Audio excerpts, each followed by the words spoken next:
মানুষ এক অত্যন্ত বিচিত্র প্রাণী। পরিকল্পনা করে, ষড়যন্ত্র করে, প্রচেষ্টা করে, কাউকে পরাজিত করার চেষ্টাও করে। সাপকে একটা দড়ি মনে করে হাতে চেপে ধরার চেষ্টা করে, কিন্তু একটা কথা বুঝতেই পারে না, সময়ের এই সাপ এটা হাতে চেপে ধরাই যায় না। আর আপনি যা করবেন তা আবার ফিরে আসবে আপনারই সামনে। দেখুন, এতে কিছুই যায় আসে না যে আপনি কুম্ভকারের পুত্র নাকি কৃষ্ণের পুত্র। যদি আপনি অনুচিত কর্ম করেন তাহলে আপনার সাথেও অনুচিতই হবে, অশুভ কর্ম করলে আপনার সাথেও অশুভই হবে। কুরু বংশ অত্যন্ত মহান বংশ ছিল। এই কুরু বংশ কি হলো তার সাথে? একটা গোটা বংশ বয়ে গেল, কারণ ওনাদের উদ্দেশ্য অশুভ ছিল। অন্যদিকে 5 জন বনবাসী পাণ্ডব মহাভারত বিজয়ী হলেন, কারণ তাদের উদ্দেশ্য শুভ ছিল। তাই মনে রাখবেন, শুভ অগ্নি প্রজ্বলিত করবেন, শুভ তাপ সঞ্চার হবে। অশুভ অগ্নি প্রজ্বলিত করবেন, নরকেই জ্বলতে হবে। তাহলে আসুন আর আমার সাথে ভালোবেসে বলুন, রাধা রাধা।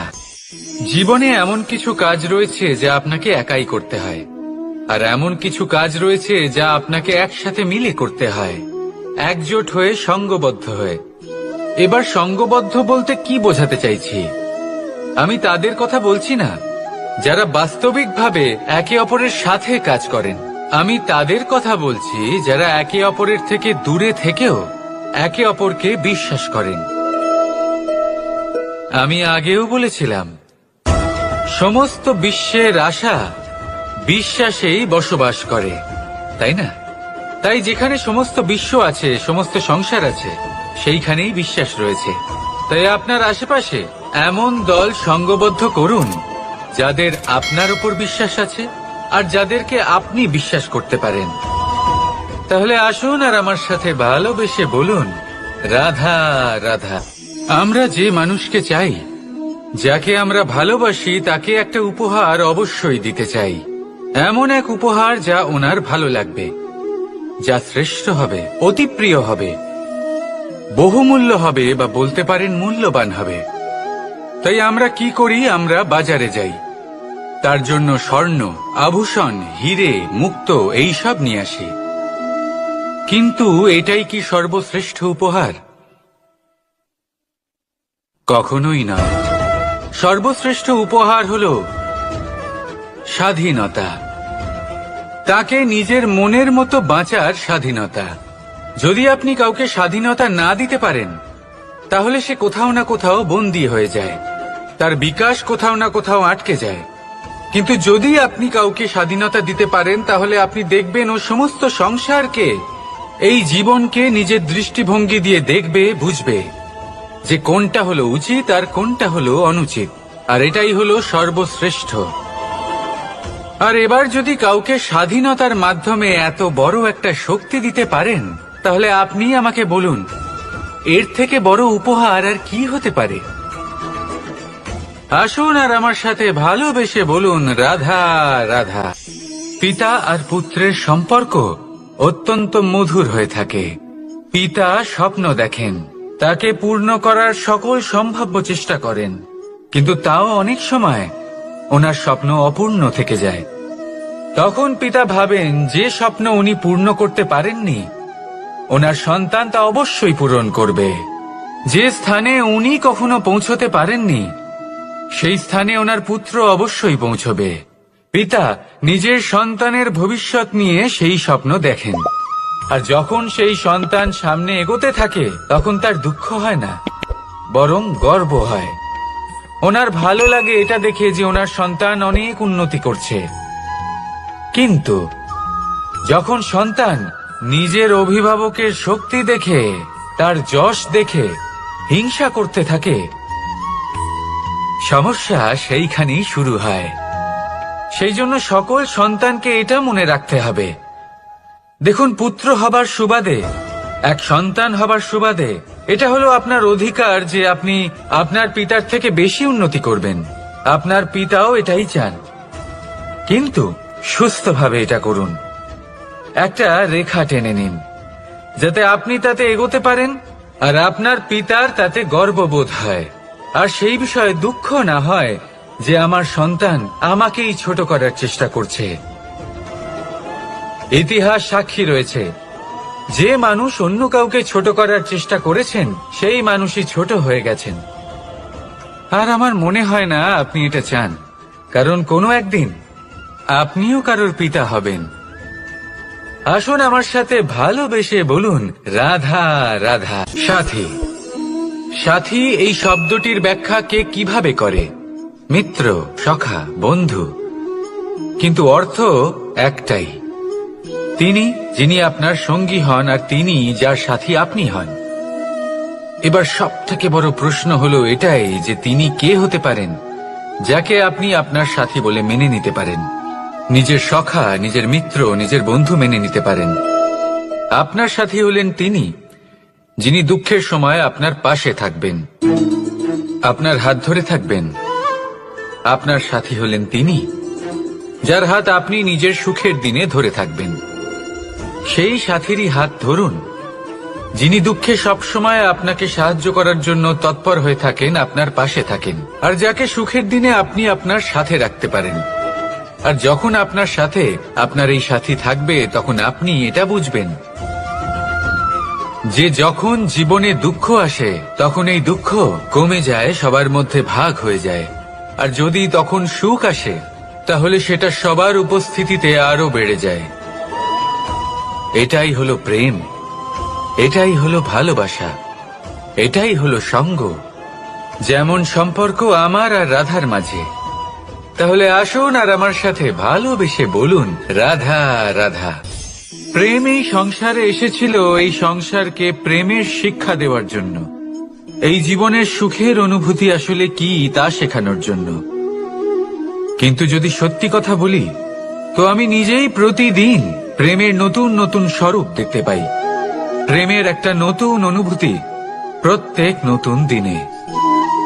আর তার কারণ হলো এই প্রেম অনন্ত, এ হলো দৈব। প্রেম হলো এই সংসারের সব থেকে বড় ঢাল এবং সব থেকে বড় অস্ত্র। এই প্রেম ছাড়া না কোনো ন্যায় হয় আর না কোনো শাস্ত্র, না জীবন আছে আর না অন্ত। এবার যদি এই প্রেম মনের মধ্যে বাস করতে শুরু করে তাহলে কখনো কোনো সমস্যাই হবে না, আর যদি হয়েও থাকে তাহলে তা স্থায়ী হবে না। এই প্রেম কি না করতে পারে? এই প্রেম সমস্ত সমস্যা মিটিয়ে ফেলতে পারে, আপনার মনের মধ্যে অহংকারকেও বিনাশ করে দিতে পারে, আপনাকে সাক্ষাৎ ঈশ্বরের সাথে দেখা করাতে পারে। তাই প্রেমের দ্বারা প্রয়াস করতে থাকুন এই সংসারের প্রত্যেক মানুষকে, প্রত্যেক বস্তুকে, প্রত্যেক জীব জন্তুকে ভালোবাসবেন। আর এই প্রেমের দ্বারাই বলুন, রাধা রাধা। আজ আমি আপনাকে এমন এক গল্প শোনাবো যা আমার নন্দ বাবা আমাকে শুনিয়েছিলেন যখন আমি ছোট ছিলাম। কাহিনী একজন সাধু আর একজন বিছের। একবার এক সাধু নদীর পাড়ে স্নান করছিলেন। উনি দেখলেন যে জলের প্রবাহে একটা বিছে ভেসে যাচ্ছে। তার প্রাণ বাঁচানোর জন্য উনি তাকে তুলে নদীর পাড়ে রাখার চেষ্টা করলেন, কিন্তু যেই সেই বিছেকে উনি হাতে তুললেন সেই বিছে ওনাকে কামড়ে দিল। সাধু আবার চেষ্টা করলেন, সেই বিছেকে হাতে নেওয়াতে সে আবার তাকে কামড়ে দিল। আরো একবার চেষ্টা করাতে ওনার শিষ্য ওনাকে জিজ্ঞেস করল, এ আপনি কি করছেন গুরুদেব? এসব কি হচ্ছে? আপনি তারই প্রাণ বাঁচানোর চেষ্টা করছেন যে আপনাকে কামড়ে দিচ্ছে। গুরুদেব উত্তর দিলেন যে ও বিছে হয়েই নিজের কর্ম করছে, নিজের প্রবৃত্তি, নিজের ব্যবহার বদলাচ্ছে না। তাহলে আমি সাধু হয়ে তা কেন বদলাবো? এর তাৎপর্য হলো সরল, যে সংসারে কিছু মানুষ আছেন যারা হয়তো খারাপ, দুষ্ট প্রকৃতির, আর হয়তো তারা কখনোই বদলাবেন না, কখনোই কোনো পরিবর্তন আসবে না। কিন্তু তার মানে এই নয় যে আমরা আমাদের কর্ম করা ছেড়ে দিই, আমরা আমাদের প্রচেষ্টা ছেড়ে দেব। আগে না, আমাদের তো করতেই হবে। কারণ ইতিহাস সাক্ষী আছে যে এই চেষ্টা এই সংসারের ধারাকেও বদলে দিতে পারে। তাহলে আপনিও আসুন আর আমার সাথে ভালোবেসে বলুন, রাধা রাধা।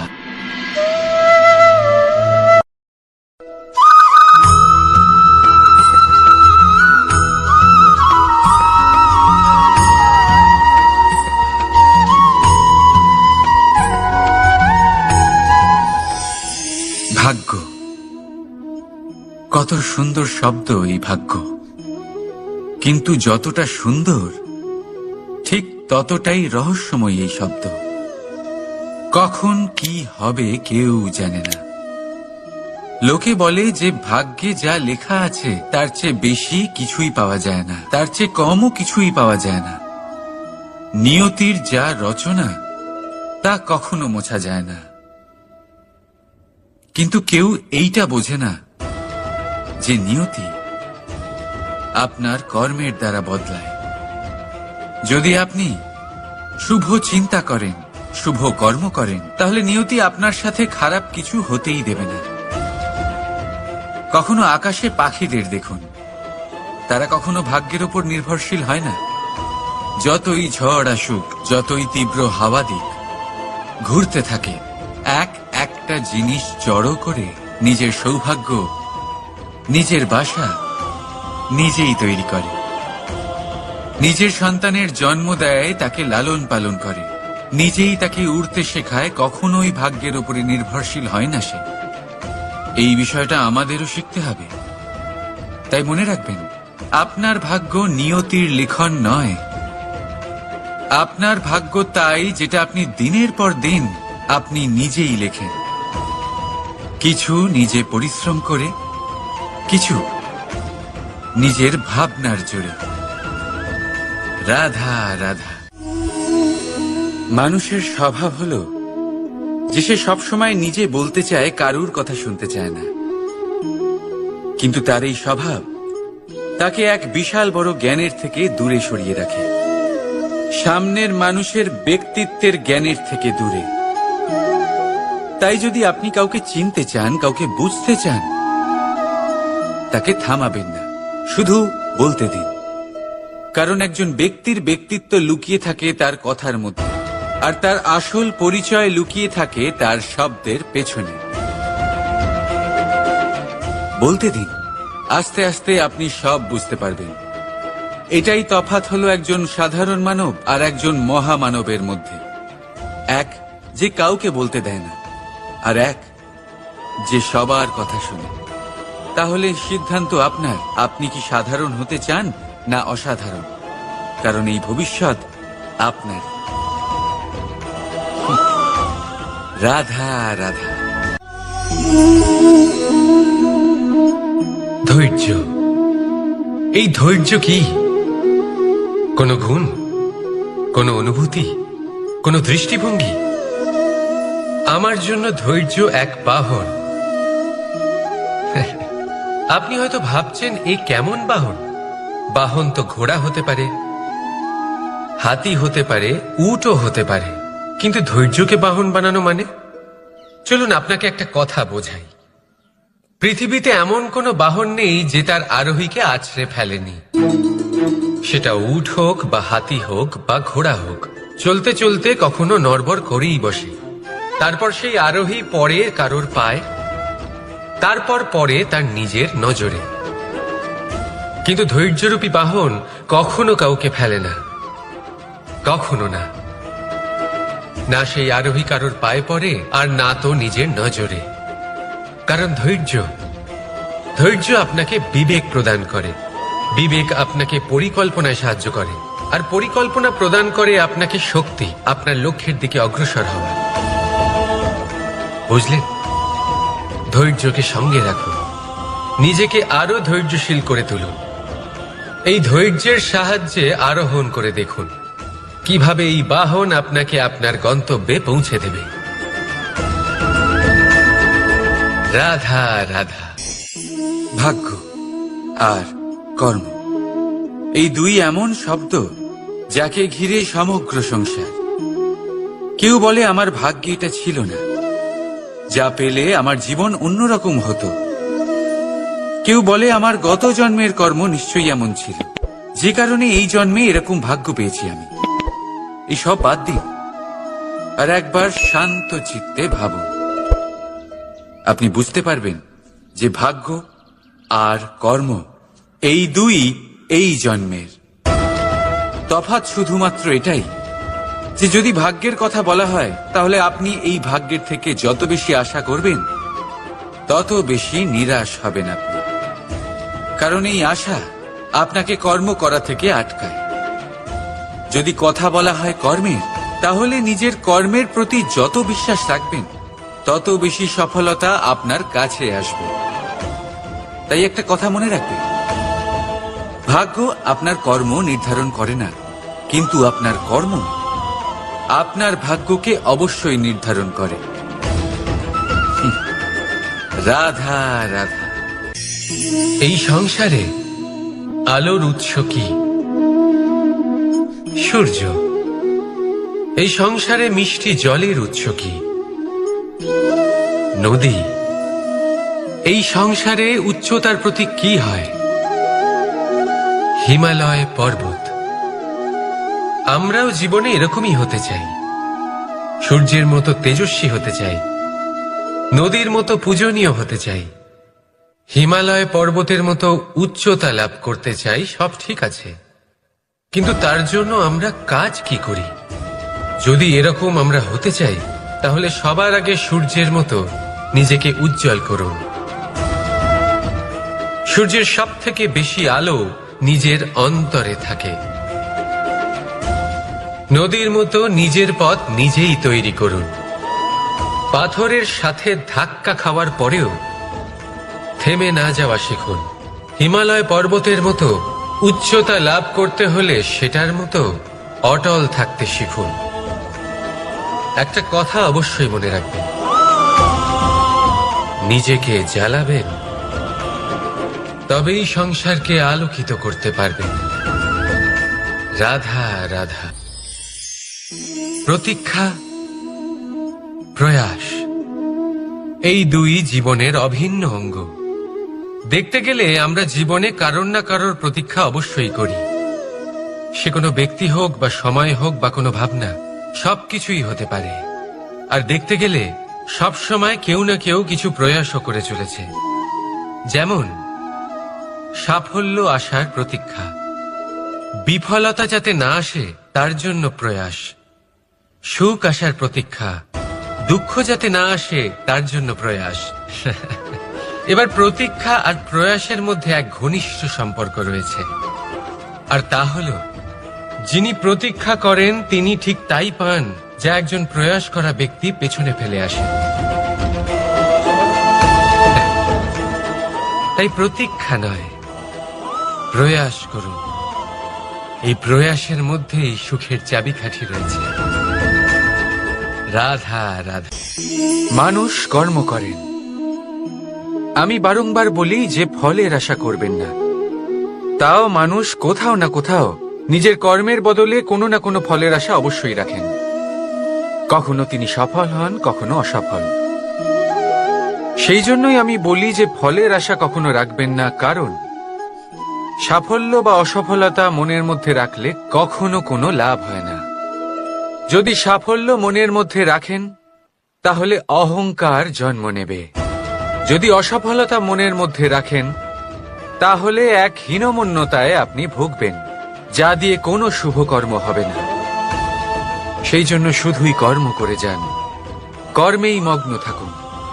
আর আসুন আমার সাথে ভালোবেসে বলুন, রাধা রাধা। বন্ধু আর শত্রু, প্রত্যেকের জীবনের একটা বড় অংশ এর উপরে নির্ভরশীল হয়ে থাকে। আপনার জীবনে সফলতা আর অসফলতাও এর উপরে নির্ভরশীল। কিন্তু এই বন্ধু এবং শত্রুদের খুঁজে পাওয়ার জন্য আপনাদের বাইরে যাওয়ার প্রয়োজন নেই, কারণ এরা স্বয়ং আপনার ভেতরেই আছে। আপনি যদি বিনম্র থাকেন, যদি আপনি নিরন্তর প্রয়াস করতে পারেন, তাহলে আপনার কোনো বন্ধুর প্রয়োজন নেই। যদি আপনার মধ্যে অহংকার থাকে, যদি প্রতি কথায় আপনার মধ্যে ক্রোধ উৎপন্ন হয়, তাহলে আপনার শত্রুর কোনো প্রয়োজনই নেই। নিজের অন্তরের এই বন্ধু ও শত্রুকে চিনুন, আর আমার সাথে ভালোবেসে বলুন, রাধা রাধা। একে চিনতে পারলেন? একে কুঠার বলা হয়। আপনারা জীবনে কোথাও না কোথাও কোনো না কোনো রূপে এটা দেখেই থাকবেন। একটা ব্যাপার নিশ্চিত, এই কুঠার ছাড়া কোনো বৃক্ষকে কাটতে পারা সরল নয়। এবার আপনি কখনো এটা ভেবেছেন, এই কুঠার, এর এই অংশ, এর মুখটাই যদি না থাকে তাহলে কি হবে? এ শুধুমাত্র কোনো বৃক্ষই নয়, তার কোনো ডালও কাটতে সক্ষম হবে না। এবারে ভাবুন, এই শুকনো কাঠের হাতল এ আমরা কোত্থেকে পেলাম? কোনো এক বৃক্ষ থেকেই। সেই ডাল যাকে কেটে ফেলা হয়েছিল এক বৃক্ষকে কাটার জন্য, এই ডালই শস্ত্ররূপে প্রস্তুত। আমাদের জীবনে আমাদের প্রিয়জন, আমাদের আপনজন যখন সময় কখনো কখনো তাদের সঙ্গ না দেয়, যদি তারা দৈন্য দশায় থাকেন, তাহলে তাদের সঙ্গ কখনো ছাড়বেন না। ওনাদের প্রয়োজন শুধুমাত্র মনোবল, তা তাদের দিন। তাদের সাহায্য করা আপনার কর্তব্য। হয়তো তাদের সাথে থেকে আপনার কোনো লাভ হবে না, কিন্তু তাদের দূরে থাকাতে আপনার ক্ষতি অবশ্যই হতে পারে। সর্বদা সাহায্য করুন। সঠিক সময় আসলে তা আপনার সহায়ক অবশ্যই হবে। রাধা রাধা। আমাদের মধ্যে বেশিরভাগ মানুষেরই এই অভিযোগ থাকে যে মানুষ তখনই আমাদের স্মরণ করেন যখন সেই সময় আসে যখন আমাদেরকে প্রয়োজন হয়, যখন কোনো কাজ থাকে। যখনই এই সময় পেরিয়ে যায়, তাদের কার্যসিদ্ধি হয়ে যায়, তারা আমাদের থেকে দূরে চলে যান, ভুলে যান আমাদের। এবার এই বিষয়ে ভেবে খারাপ অবশ্যই লাগে। এই পরিস্থিতিকেই অন্য এক দৃষ্টিভঙ্গি দিয়ে দেখার চেষ্টা করুন। মনে রাখবেন, মানুষ প্রদীপের সন্ধান তখনই করেন যখন তার জীবনে অন্ধকার থাকে। আপনি প্রসন্ন হয়ে উঠুন, কারণ আপনার কাছে সেই সুযোগ আছে যে কারোর জীবনে প্রকাশের কিরণ আনতে পারছেন, কাউকে সঠিক পথ দেখাতে পারছেন, কারোর সহযোগিতা করতে পারছেন, এই পুণ্য অর্জন করতে পারছেন। কারোর থেকে কোনো আশা রাখার দরকার নেই। যার আপনাকে যতটা প্রয়োজন তাকে ততটাই সাহায্য করুন, ততটাই সবাইকে প্রেম বিতরণ করুন। আর এই প্রেমের ভাব নিয়েই আমার সাথে বলুন, রাধা রাধা। এটা সেই নৌকার প্রতিরূপ যা আমাদের নদী পার করায়। এবার বিষয়টা একটু ভেবে দেখুন। সেই বিশাল নৌকা যা আমাদের নদী পার করায়, সেটার নির্মাণ নদীতে নয়, ডাঙায় হয়। আর যদি আমরা এটাকে নদী অবধি পৌঁছতে চাই, তাহলে আমাদের দরকার পড়ে কোনো গরুর গাড়ির অথবা ঘোড়ার গাড়ির। তার সাহায্যে একে বহন করা হয়। এবার পথে যদি কোনো জলধারা আসে, কোনো নদী আসে, আর সেটাকে পার করতে হয়, তাহলে তখন সেই নৌকার ওপরে গাড়ি রাখা হয়, তারপর তাকে পার করা হয়। অর্থাৎ এই যাত্রা দুজনের সংযোগ ছাড়া সম্পূর্ণ হতেই পারবে না। সেই জন্যই এই প্রবাদ আছে, কখনো নৌকা তো কখনো গাড়ি। আমাদের সম্পর্কের মধ্যে অতি আবশ্যক, আমাদের সম্পর্কের মধ্যে অত্যন্ত গুরুত্বপূর্ণ হল সংযোগ। সবসময় একসাথে চলা, সংযোগ স্থাপন করা। সবসময় সুখী থাকবেন। রাধা রাধা। পুস্তক, পুস্তক থেকে আমরা কি না শিখতে পারি। জ্ঞান হোক, বিজ্ঞান হোক, ইতিহাস হোক, সব শিখতে পারি। কথায় আছে, একটা ভালো পুস্তক, একটা ভালো গ্রন্থ পাওয়া তা 100 ভালো বন্ধু পাওয়ার সমান। কিন্তু যদি একটা ভালো বন্ধু পাওয়া যায়, তাহলে তা গোটা গ্রন্থাগারের সমতুল্য। সে আপনাকে কর্মের বিষয় জ্ঞান দেয়, সাফল্যের রসায়ন শিক্ষা দেয়। সে আপনাকে ইতিহাসে অমর করে রাখবে। শুধু তাই নয়, সে আপনাকে শুধু পথই দেখাবে না, সেই পথে আপনার সাথে সঙ্গী হয়ে চলবে। সে সেই জন্য জীবনে যদি কোনো ভালো বন্ধুকে পাশে পান, তাহলে তাকে আপন করে রাখবেন, তাকে সামলে রাখবেন, জীবন সহজ হয়ে যাবে। রাধা রাধা। বর্ষা ঋতু শুরু হলেই পাখিদের মধ্যে চাঞ্চল্য বেড়ে যায়। আর সেটা হবে নাই বা কেন? বাসা ভেঙে যায়, বৃক্ষ ভেঙে পড়ে, প্রত্যেক পাখি তার থাকার জন্য একটা নতুন জায়গার, একটা ছায়ার, একটা ছাদের খোঁজে থাকে। শুধু একটা পাখি এসব কিছুই করে না। না তো তার এসব সমস্যা নিয়ে কোনো চিন্তা থাকে, না কোনো দরকার পড়ে। আর সেই পাখি হলো বাজ। সেই সব সমস্ত ছোটখাটো সমস্যার থেকে অনেক দূরে ওপরে উড়ে বেড়ায়, মেঘের থেকেও অনেক উঁচুতে।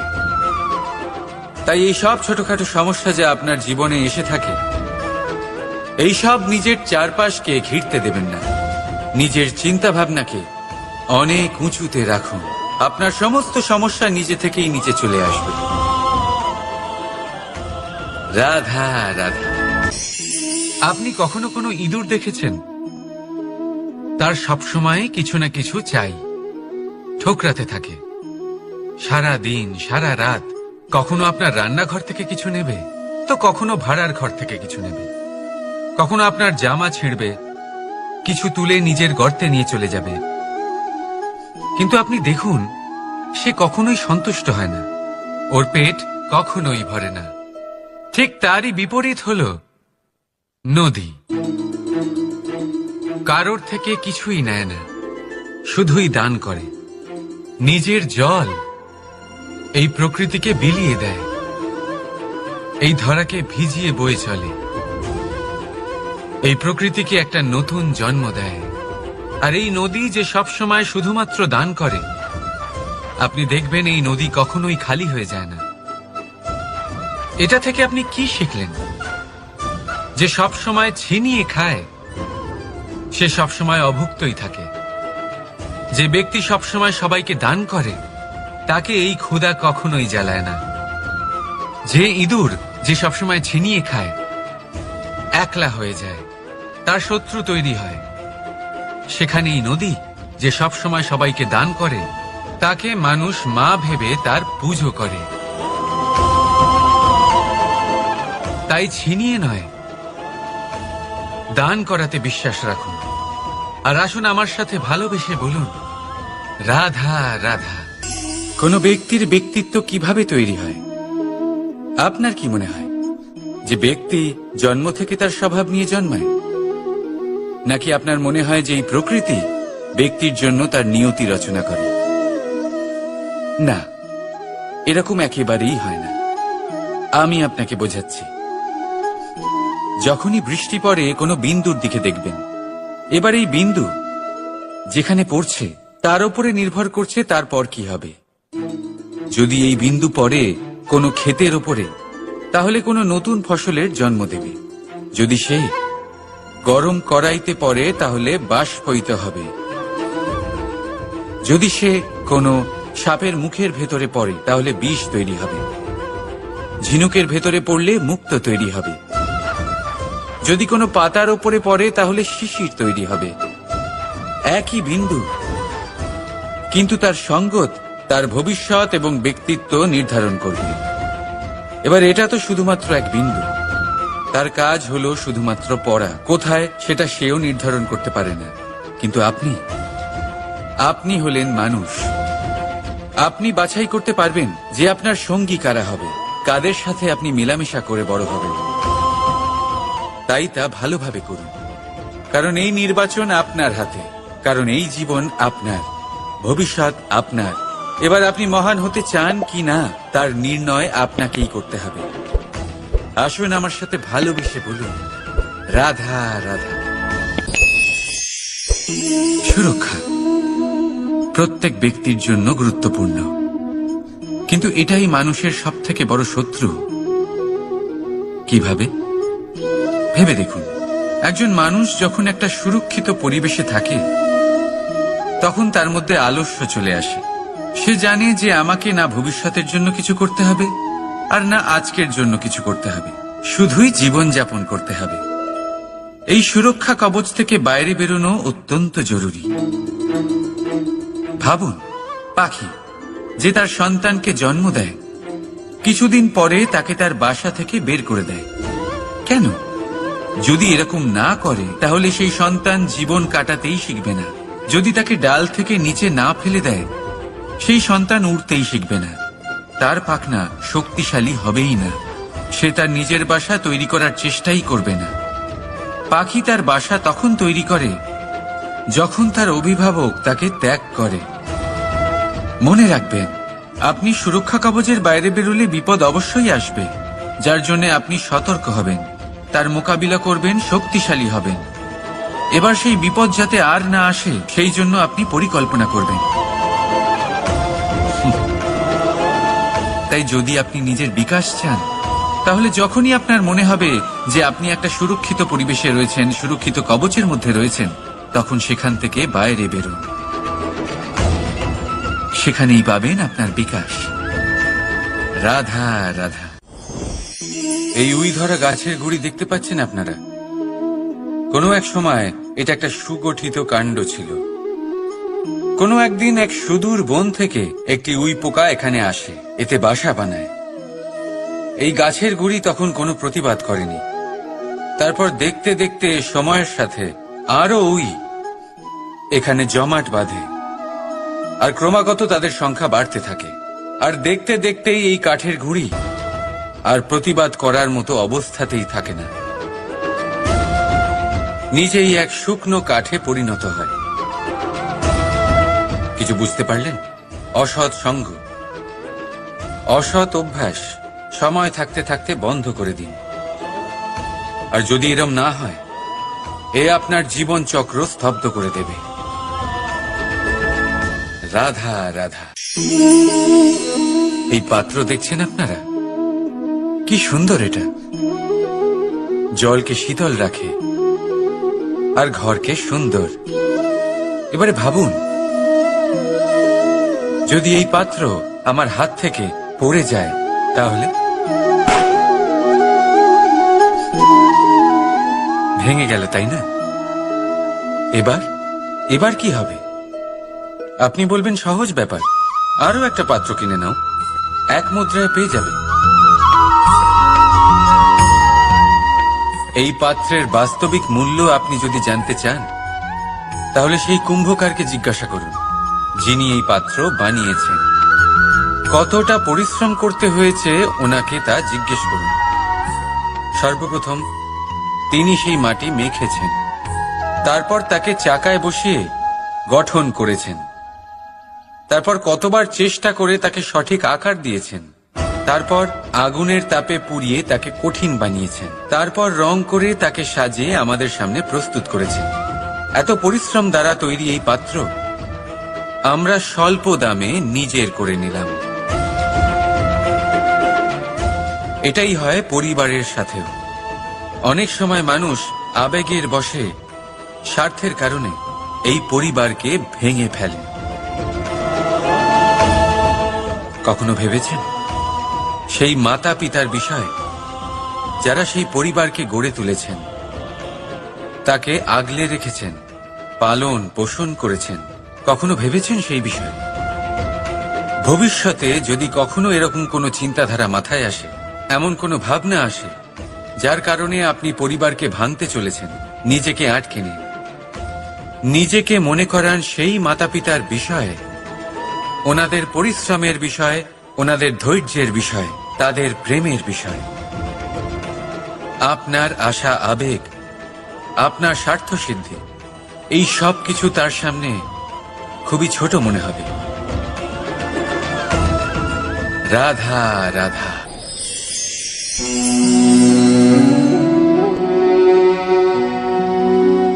করে দিলাম শেষ। সংসার সর্বদা কৃষ্ণকে এই কথা শোনাবে যে কৃষ্ণ নিজেই নিজের মামার হত্যা করেছে। কিন্তু এটা সময়ের প্রয়োজন ছিল। আর এই কিন্তু হত্যা নয়, বধ ছিল। আর ব্যক্তি নিজের বধ নিজেই ডেকে আনে। এই সংসারে এগিয়ে চলা অতি আবশ্যক। কিন্তু কোথায় নিজেকে থামাতে হবে সেটা জানা তার চেয়েও বেশি আবশ্যক। আর যে এটা বুঝতে পারে না তার অন্ত সুনিশ্চিত। যে ব্যক্তি নিজের ভুল বুঝতে পারে তার মুক্তি লাভ হয়, আর যে স্বীকারও করতে পারে না তার বধ সুনিশ্চিত। মথুরার রাজা কংস, তার বধ এই জন্য হয়নি কারণ সে আমায় হত্যা করার প্রয়াস করেছে, আমার মাতা পিতা বা আমার দাদুকে বন্দী করেছে। ওর বধ এই জন্য হয়েছে যে ওর ঘৃণা প্রেমের সীমায় আসা সত্ত্বেও থামেনি। কংস মামা এটা কখনো বোঝেনি যে নিজেকে কখন থামাতে হবে। আর যা কিছু সে করেছে, যত পাপ সে করেছে, তা নিয়ে কখনো মন্থনও করেনি। অনেকবার বোঝানোর পরেও সব সময় প্রেমের থেকে মুখ ফিরিয়েছে। আর কি করল? শুধুই ঘৃণার দ্বারা এই ভালোবাসার ক্ষতি করার চেষ্টা করল। তাই মনে রাখবেন, এই সংসার, এর জীবন শক্তি হল প্রেম। আর যে এই প্রেমের ক্ষতি করার চেষ্টা করবে তার অন্ত, তার বধ সুনিশ্চিত। রাধা রাধা। সূর্যের তাপ এতটাই প্রখর হয় তা সমস্ত বনস্পতিকে শুষ্ক করে দেয়। পুকুর হোক, নদী হোক, সরোবর হোক, সমস্ত শুষ্ক হয়ে যায়। কিন্তু আপনি কখনো শুনেছেন সূর্যের তাপে সমুদ্র শুকিয়ে গেছে? এমন কখনোই হয় না। আর এর পেছনেই লুকিয়ে রয়েছে এক অমূল্য জীবনের শিক্ষা। সমুদ্রের মতো নিজেকে ধৈর্যশীল করে তুললে, নিজেকে সংযমী করে তুললে, সূর্যের তাপ আপনার কোনো ক্ষতি করতে পারবে না। আপনার অন্তর থেকে সেই তাপ বাষ্পায়িত হয়ে মেঘ তৈরি হয়ে সূর্যকে ঢেকে দেবে। আর তারপর হবে শুধু সাফল্যের বৃষ্টি। তাহলে আসুন আর আমার সাথে ধৈর্যের সাথে বলুন, রাধা রাধা। মানুষ অসুস্থ কেন হন? শারীরিক দুর্বলতার কারণে? না, মানুষ অসুস্থ হন তার মানসিকতার কারণে, তার বিবেকের কারণে, তার কর্মের কারণে, তার ক্রোধের কারণে। আর যখন কেউ সুস্থ হন, ঠিক হয়ে যান, তার মানে এটা নয় যে শুধু ওষুধের জন্য তিনি সুস্থ হয়েছেন। না, এটা কারোর তার প্রতি প্রেমের প্রভাব, বিশ্বাসের প্রভাব, সম্বলের প্রভাব। শুধুমাত্র ওষুধ দিয়ে কিছুই হয় না। যদি মনে প্রেম থাকে, বিবেক থাকে, বিশ্বাস থাকে, সম্বল থাকে, তবেই সেই ওষুধ কাজ করতে পারে। তাই মনে রাখবেন, এই জীবন হলো অত্যন্ত ছোট। মনে প্রেম ভাব রাখুন, মিত্রতা করুন, শত্রুতা নয়, ভালোবাসুন, বিদ্বেষ নয়। আর এই ভালোবাসার সাথেই বলুন, রাধা রাধা। মানুষ জীবনে সব সময় চিন্তা করে, ভাবতে থাকে যে তার জীবনে কতই না সমস্যা। তারপরে নিজের আশেপাশে দেখে আর ভাবে যে সবাই কত প্রসন্ন, শুধু আমার জীবনেই সমস্যা আছে। কিন্তু বিষয়টা তা নয়। শুধু প্রত্যেক ব্যক্তিরই নয়, প্রত্যেক প্রাণীরও জীবনে সমস্যা আছে। এবার মানুষ একটা পাখিকে দেখে এটাই ভাবে যে এদের জীবন কতটা সহজ। কোনো দেশেরই সীমারেখা এদের ওপর লাগু হয় না। কোথায় থাকবে সেই নিয়েও কোনো ভাবনা নেই। কত শান্তির জীবন এদের। তারপর সে একটা পিঁপড়েকে দেখে আর এটা ভাবে, কি অসাধারণ, এদের তো সারা জীবনই মাটির উপরেই অতিবাহিত হয়, খাবারটাও মাটিতেই পেয়ে যায়। কি শান্তির জীবন এদের। কিন্তু যখন কোনো ঝড় আসে, তখন সবার আগে সেই পাখির বাসাটাই ঝড়ে ভেঙে যায়। এই পাখি যে শাখাতেই গিয়ে বসে পড়ুক, তাদের উপর সবসময় সংকট থাকে যে ওপর থেকে কোনো বড় পাখি এসে তাদের উপর প্রহার না করে, তারা নিজেদের প্রাণ না হারায়। আর যদি কথা বলি পিঁপড়েকে নিয়ে, এদের উপর সবসময় সংকট থাকে যে কোনোভাবে বাতাস বা জল এদের ভাসিয়ে না নিয়ে যায়। কোনো প্রাণী ওকে পা দিয়ে পিষে না দেয়, এই পিঁপড়ে পিষ্ট হয়ে না মারা যায়। দেখুন, সমস্যা প্রত্যেকের জীবনে রয়েছে, আর এই সমস্যা আসতেই থাকবে। এর অর্থ এটা নয় যে এই সমস্যার সম্মুখীনই হওয়া যায় না, এর সমাধানও সম্ভব নয়। প্রত্যেক সমস্যার সমাধান অবশ্যই আছে, শুধু শান্ত মনে সেটা খুঁজে বের করতে হবে। তাহলে সেটাই করুন, প্রত্যেক সমস্যার সমাধান করতে থাকুন। যত সমাধান করবেন জীবন আনন্দময় হয়ে উঠবে। যদি সমাধান না করেন তাহলে আজীবন দুঃখই পেতে থাকবেন। আসুন আমার সাথে ভালোবেসে বলুন, রাধা রাধা।